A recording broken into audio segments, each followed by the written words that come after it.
can't remember why I'm hungry. So if you combine those two, we have the one title, which is I can't remember why I'm hungry. So remember, if the player messes up, do not be afraid. Yell at the top of your voice. Die. A little bit more passion and enthusiasm, please. Die. Perfect. A round of applause for the game of story. Paul Johansson was a man who lived life on the edge. He had a hunger for life. He loved to go out, stroll around, see what was going on, get where the action was. Was the action he most liked.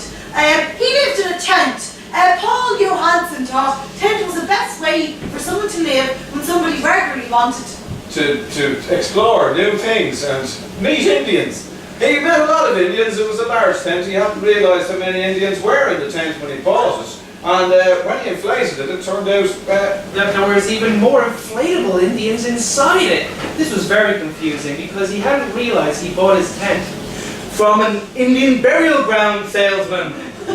What was even more confusing was it wasn't just Native American Indians, it was Irish Indians. You know those Irish ones that you see in Mayo and such. oh yeah! Oh Jesus!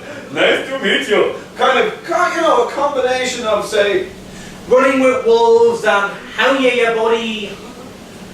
How are you wolves is the most common name amongst the native Irish Indians. Nevertheless, Paul decided he must make friends immediately.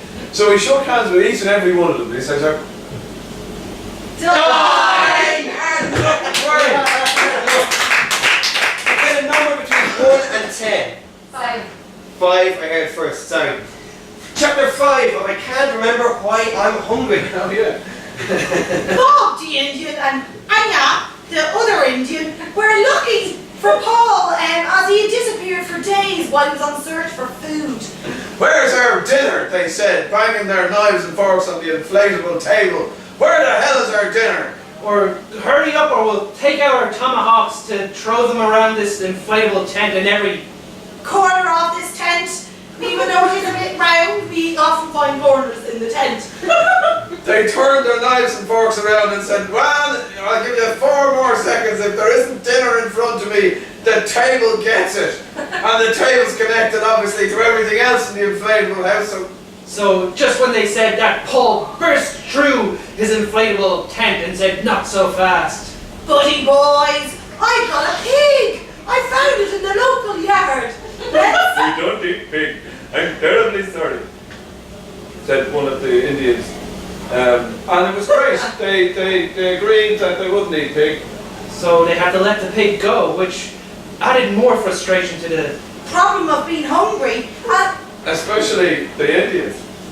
Paul had the pig, he was happy, but they were confused because they normally don't eat cow.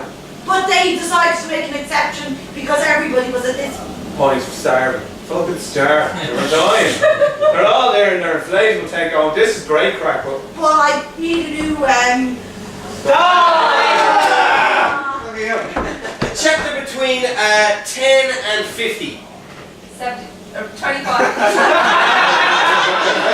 who's the real bomb?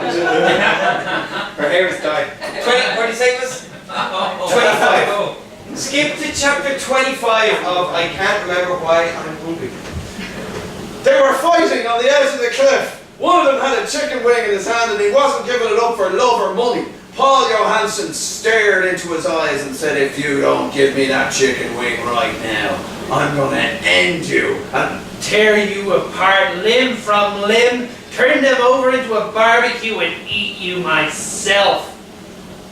the guy handed over the chicken wing immediately. He was like, I'm not going in for that. I'm on the edge of a cliff. It's just not practical. It's a chicken wing. You can get loads of chicken. There's it. Went Paul and he ate the...